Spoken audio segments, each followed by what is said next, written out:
আজকে আলোচনা করব কখন সহবাস করলে সন্তান ধারণের সম্ভাবনা সবচেয়ে বেশি থাকে। প্রতি মাসে মেয়েদের সাদা স্রাবের 4 রকমের অবস্থা দেখা যায়। প্রথম প্রকারের অবস্থায় সহবাস করলে সন্তান ধারণের সম্ভাবনা খুবই ক্ষীণ থাকে। তারপরের 2 ধরনের অবস্থায় সন্তান ধারণের সম্ভাবনা একটু করে বাড়তে থাকে। চতুর্থ এক ধরনের সাদা স্রাব আছে, যেটা দেখা দেওয়ার সময় সহবাস করলে সন্তান ধারণের সম্ভাবনা থাকে সবচেয়ে বেশি, এতটা বেশি। এখন এই 4 ধরনের সাদা স্রাব কিভাবে চিনতে পারবেন সেটা ছবির মাধ্যমে বুঝিয়ে দিব। প্রথম অবস্থা হচ্ছে মাসিকের ঠিক পরে যখন কোনো সাদা স্রাব যায় না, মাসিকের রাস্তাটা খুব শুকনো শুকনো মনে হয়, তখন গর্ভধারণের সম্ভাবনা প্রায় শূন্যের কাছাকাছি, 0.3%। এর পরের অবস্থায় মাসিকের রাস্তা হালকা ভেজা মনে হয়, কিন্তু আপনি চোখে কোনো সাদা স্রাব দেখেন না বা হাতেও ধরতে পারেন না, তখন গর্ভধারণের সম্ভাবনা থাকে 1%-এর একটু বেশি, 1.3%। প্রথম এই 2 অবস্থা সবার মধ্যে দেখা যায় না, বিশেষ করে যাদের মাসিকের সাইকেল ছোট তাদের ক্ষেত্রে এই 2 অবস্থা মাসিকের সময়েই হয়ে যেতে পারে। তৃতীয় ও চতুর্থ অবস্থা যেটা বলবো সেটা প্রায় সবার ক্ষেত্রেই দেখা যায়। তৃতীয় অবস্থায় ঘন সাদা স্রাব যায়, সেটা আঙুলের সাথে আঠালো হয়ে লেগে থাকে, কিছুটা এমন। তখন গর্ভধারণের সম্ভাবনা বেড়ে 2.5%-এর কাছে চলে আসে। চতুর্থ অবস্থায় সাদা স্রাব খুব পাতলা এবং পিচ্ছিল হয়, কাঁচা ডিমের সাদা অংশ যেমন মসৃণ আর পিচ্ছিল হয়, কিছুটা তেমন দেখতে স্বচ্ছ। আর সেই সাদা স্রাব 2 আঙুল দিয়ে টেনে বড় করা যায়, কয়েক ইঞ্চি বড় করলেও ভাঙে না, ছবিতে যেমন দেখছেন। তখন গর্ভধারণের সম্ভাবনা অনেক বেড়ে যায়, 28.6%, অর্থাৎ প্রায় 30%-এর কাছাকাছি চলে আসে। এই চতুর্থ অবস্থা শেষ হওয়ার পর আবার সাদা স্রাব ঘন আঠালো বা নাই হয়ে যায়। মাসিকের ঠিক আগে আগে আবার পাতলা সাদা স্রাব যেতে পারে কিছু কিছু নারীর ক্ষেত্রে, তবে সেটা গর্ভধারণের সাথে সম্পর্কিত নয়। তাহলে করণীয় কি? তৃতীয় অবস্থা যখন শুরু হবে তখন থেকেই চেষ্টা শুরু করবেন, এবং চতুর্থ অবস্থা যেদিন শেষ হবে তার পরের 3 দিন পর্যন্ত চেষ্টা চালিয়ে যাবেন। আর একটু আগেই দেখেছেন যে চতুর্থ অবস্থায় সম্ভাবনা সবচেয়ে বেশি থাকে, এটা মাথায় রাখবেন। এই গেল প্রথম পদ্ধতি।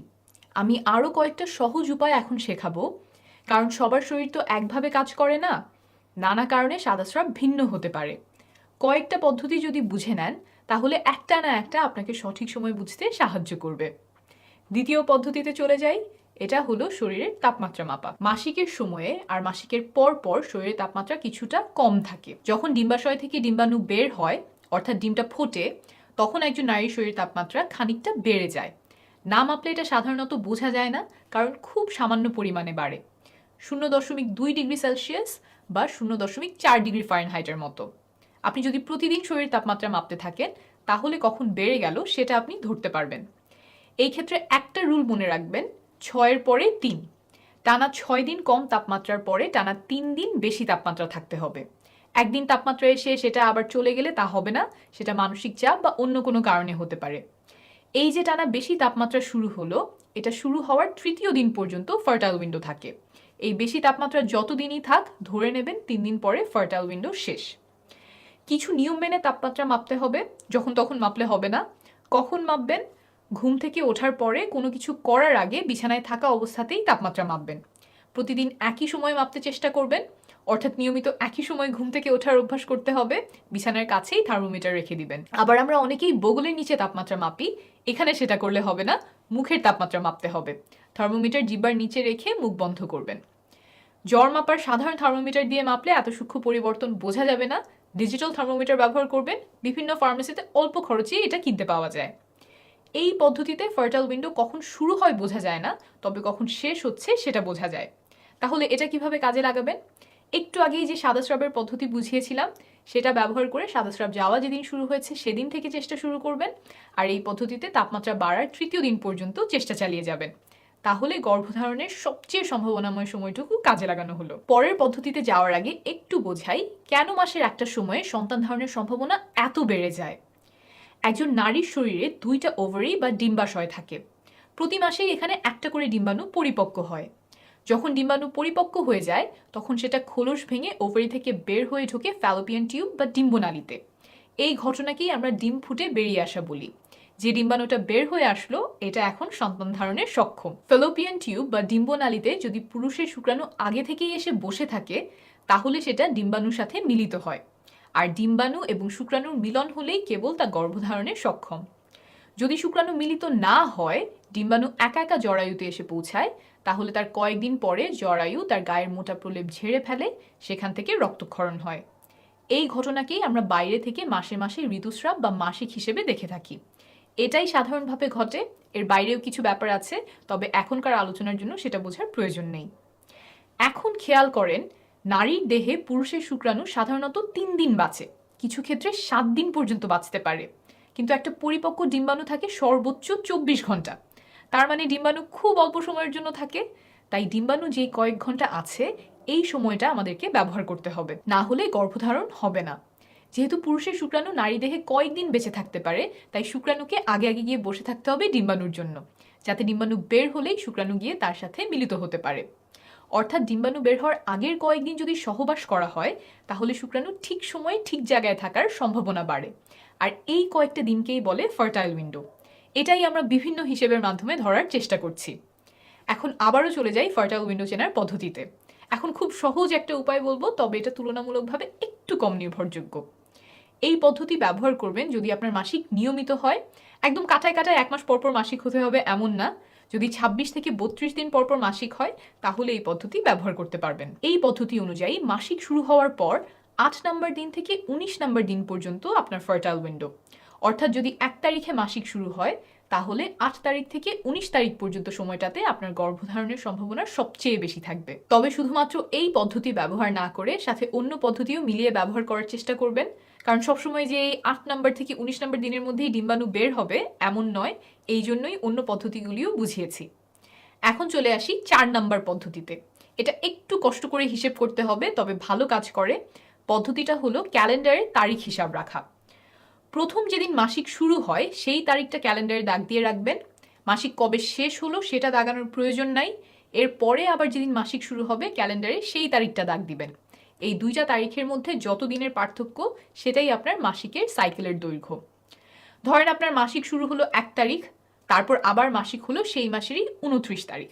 তাহলে 1 তারিখ থেকে সাইকেল শুরু হয়েছে, 28 তারিখে শেষ, 29-এ আবার নতুন সাইকেল শুরু। তাহলে এবার আপনার সাইকেল ছিল 28 দিনের। এভাবে অন্তত 6 মাস ধরে আপনার মাসিকের হিসাব রাখতে হবে। সবগুলোর দৈর্ঘ্য হয়তো একই হবে না, কোনোটার আসবে 33 দিন, কোনোটার 26 দিন। যখন 6টা দৈর্ঘ্য আপনি পেয়ে গেছেন, তার মধ্যে সবচেয়ে লম্বা আর সবচেয়ে ছোট সাইকেল দুটো আপনি নেবেন। সবচেয়ে ছোট সাইকেল থেকে 18 বিয়োগ করলে যেই সংখ্যাটা পাবেন, আপনার সাইকেলের সেই দিন থেকে ফার্টাইল উইন্ডো শুরু। আর সবচেয়ে লম্বা সাইকেল থেকে 11 বিয়োগ করলে যেই সংখ্যাটা আসবে, সেই দিন আপনার ফার্টাইল উইন্ডোর শেষ দিন। একটা উদাহরণ দিয়ে বোঝাই। ধরা যাক আপনার সবচেয়ে ছোট সাইকেল হচ্ছে 26 দিনের। এখান থেকে 18 বিয়োগ করলে হলো 8, অর্থাৎ আপনার সাইকেলের 8ম দিন থেকে ফার্টাইল উইন্ডো শুরু। তারপর ধরেন আপনার সবচেয়ে লম্বা সাইকেল হচ্ছে 33 দিনের। 11 বিয়োগ করলে হয় 22, অর্থাৎ আপনার সাইকেলের 22তম দিন হচ্ছে শেষ দিন। তাহলে মাসিক শুরু হওয়ার পরে 8 নম্বর দিন থেকে 22 নম্বর দিন হলো আপনার ফার্টাইল উইন্ডো। এর যে কোনো একদিন আপনার ওভারি থেকে ডিম্বাণু বের হওয়ার সম্ভাবনা আছে, তাই এই সময়টাতে সহবাস করলে শুক্রাণু আগে আগে গিয়ে ডিম্বাণুর জন্য বসে থাকতে পারবে। মাসিকের সাইকেল হিসাব করার সময় সাধারণত 2টা ভুল দেখা যায়। 1, মাসিক শেষ হওয়ার দিন থেকে অনেকে গোনা শুরু করে, কিন্তু হিসাব করতে হবে যেদিন মাসিক শুরু হলো সেই দিন থেকে। 2, অনেকে পরের মাসিক শুরু হওয়ার দিনটাও গোনে। পরের মাসিক যেদিন শুরু হলো সেদিন থেকে কিন্তু নতুন সাইকেলের হিসাব করতে হবে। ফার্টাইল উইন্ডো চেনার আরও অন্যান্য কিছু উপায় আছে। বাজারে ওভিলেশন কিট পাওয়া যায়, যেগুলো কিছুটা প্রেগন্যান্সি টেস্টের মতো প্রস্রাবে হরমোনের লেভেল মেপে বলে দেয় কখন ডিম্বাণু বের হয়ে আসতে পারে। সেগুলোও ব্যবহার করতে পারেন, তবে দাম তুলনামূলকভাবে বেশি। মোবাইল ফোনে কিছু অ্যাপ পাওয়া যায়, যেমন ক্লু, গ্লো ইত্যাদি। মাসিকের তারিখ বসালে তারা ফার্টাইল উইন্ডো হিসাব করে দেয়, তবে এই সবগুলো অ্যাপই নির্ভরযোগ্য না।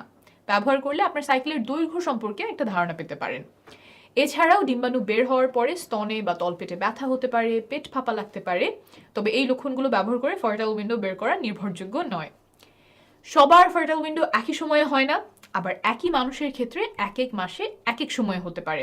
মাসিক যদি নিয়মিত হয় তাও। তাই নিজের শরীরের লক্ষণগুলো যেমন তাপমাত্রা, সাদাস্রাব, এগুলোর দিকে খেয়াল রাখলে সময়টা আরও ভালোভাবে চিনতে পারবেন। যতগুলো পদ্ধতি বললাম, এগুলোর কোনোটাই একদম নিশ্চিত করে বলতে পারবে না যে এই সময়েই ডিম্বাশয় থেকে ডিম্বাণু বের হয়ে এসেছে এবং এর মধ্যে সহবাস করলে বাচ্চা হবেই। তবে পদ্ধতিগুলো অনুসরণ করলে, বিশেষ করে কয়েকটা পদ্ধতি সমন্বয় করলে সন্তান ধারণের সম্ভাবনা অনেকটা বাড়বে। মনে রাখবেন, নিয়মিত সহবাস করলে, অর্থাৎ 1 দিন বা 2 দিন পরপর সহবাস করলে 1 বছরের মধ্যে 80%-এরও বেশি দম্পতি সফল হন। তাই 3-4 মাস চেষ্টা করে সফল না হলে ঘাবড়ে যাবেন না, সময় লাগতে পারে। 1 বছর নিয়মিত চেষ্টা করার পরেও সফল না হলে ডাক্তারের পরামর্শ নেবেন। আর নারীর বয়স যদি 35-এর বেশি হয় তাহলে 6 মাস চেষ্টা করার পরেই ডাক্তারের শরণাপন্ন হবেন। আপনার সফলতা কামনা করছি।